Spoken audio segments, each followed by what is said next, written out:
ಇವತ್ತು ಚಪಾತಿ ಮತ್ತು ಬೀಟ್ರೋಟ್ ಪಲ್ಯ ಮಾಡ್ತಾಯಿದ್ದೀನಿ. ಫಸ್ಟು ಚಪಾತಿ ಮಾಡೋದಕ್ಕೆ ಗೋಧಿ ಹಿಟ್ಟು ಮತ್ತು ಒಂದು ಸ್ವಲ್ಪ ಉಪ್ಪು ಹಾಕಿ ಕಲಸಿಟ್ಟಿಟ್ಕೊಂಡು ಕಲಸಿರೋ ಹಿಟ್ಟನ್ನು ಚಿಕ್ಕ ಚಿಕ್ಕ ಉಂಡೆಗಳಾಗಿ ಮಾಡಿಕೊಂಡು ಚಪಾತಿ ಲಟ್ಟಿಸಿ ಕಾದಿರೋ ಹೆಂಚಿನಿಟ್ಟು ಕಾದಿರೋ ಹೆಂಚಿನಲ್ಲಿ ಚಪಾತಿ ಸುಟ್ಕೊಂಡು ಎತ್ತಿಟ್ಕೊಳ್ತಾಯಿದ್ದೀನಿ. ಎರಡು ಕಡೆ ಎಣ್ಣೆ ಹಾಕಿ ಚೆನ್ನಾಗಿ ಬೇಯಿಸ್ಕೊಳ್ತಾಯಿದ್ದೀನಿ. ನೀಟಾಗಿ ಎರಡು ಕಡೆ ಚೆನ್ನಾಗಿ ಬೇಯಿಸ್ಕೊಳ್ತಾಯಿದ್ದೀನಿ.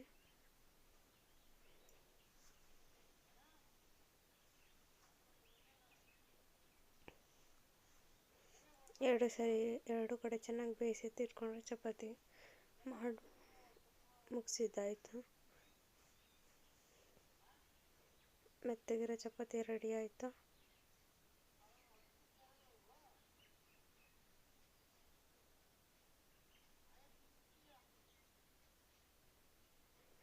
ಚಪಾತಿ ಎತ್ತಿಟ್ಟಿದ್ದಾಯಿತು. ನೆಕ್ಸ್ಟ್ ಬೀಟ್ರೋಟ್ ಪಲ್ಯ ಮಾಡೋದಕ್ಕೆ ರೆಡಿ ಮಾಡ್ಕೊಳ್ತಾ ಇದ್ದೀನಿ.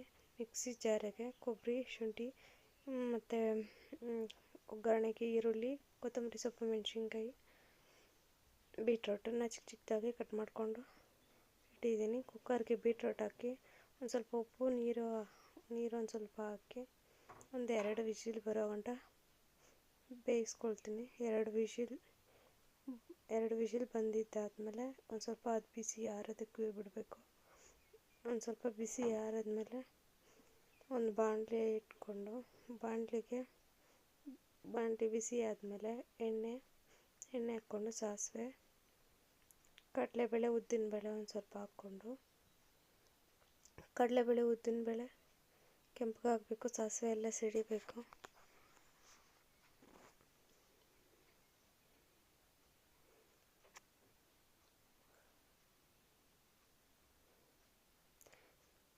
ಈರುಳ್ಳಿ ಒಂದು ಸ್ವಲ್ಪ ಹಾಕ್ಕೊಂಡು ಚೆನ್ನಾಗಿ ಕೆಂಪಗೆ ಹುರ್ಕೊಳ್ಬೇಕು. ಈರುಳ್ಳಿ ಚೆನ್ನಾಗಿ ಕೆಂಪಗಾಗಿ ಆಗೋಗಂಟ ಕಾಯ್ಕೊಂಡಿದ್ದು ಒಂದು ಸ್ವಲ್ಪ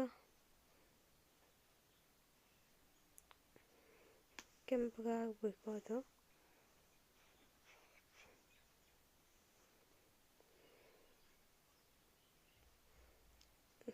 ಕೆಂಪಗಾಗಂಟ ತಿರುಗಿಸ್ಕೊಡ್ತಾನೆ ಇರಬೇಕು. ಚೆನ್ನಾಗಿ ಕೆಂಪಗಾಗಬೇಕು. ಅದು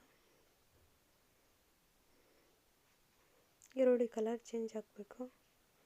ಈರುಳ್ಳಿ ಕಲರ್ ಚೇಂಜ್ ಆದಮೇಲೆ ಬೀಟ್ರೋಟನ್ನು ಬೇಯಿಸ್ಕೊಂಡಿರ್ತೀರಲ್ಲ ಕುಕ್ಕರಲ್ಲಿ, ಅದನ್ನು ತೆಗೆದು ಇವಾಗ ಒಗ್ಗರಣೆಗೆ ಹಾಕ್ತಾಯಿದ್ದೀನಿ.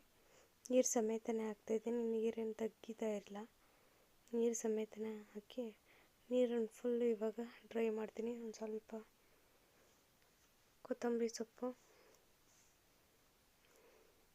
ಒಂದು ಸ್ವಲ್ಪ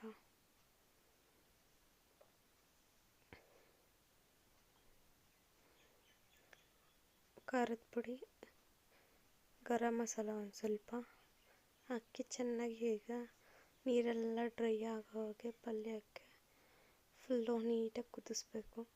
ಅದರಲ್ಲಿ ಬೀಟ್ರೂಟಲ್ಲಿ ಹಾಕಿರೋ ನೀರೆಲ್ಲ ಫುಲ್ಲು ಡ್ರೈ ಆಗೋಗಂಟ ಚೆನ್ನಾಗಿ ಹುರಿಬೇಕು. ಅದು ಬೀಟ್ರೂಟೆಲ್ಲ ನೀರೆಲ್ಲ ಫುಲ್ಲು ಡ್ರೈ ಆಗಬೇಕು. ಇನ್ನೇನು ನೀರೆಲ್ಲ ಡ್ರೈ ಬರ್ತೈತೆ ಅನ್ನೋವಾಗ ಕೊಬ್ಬರಿ ಮತ್ತು ಶುಂಠಿನ ಪುಡಿ ಮಾಡಿಕೊಂಡ್ರು ಅದನ್ನು ಮಿಕ್ಸಿಯಿಂದ ತೆಗೆದು ಬಾಣಲೆಗೆ ಹಾಕಿ ಚೆನ್ನಾಗಿ ಹುರಿದ್ರೆ ಗಟ್ಟಿಯಾಗೋ ಗಂಟ ಬೀಟ್ರೂಟ್ ಪಲ್ಯ ರೆಡಿ.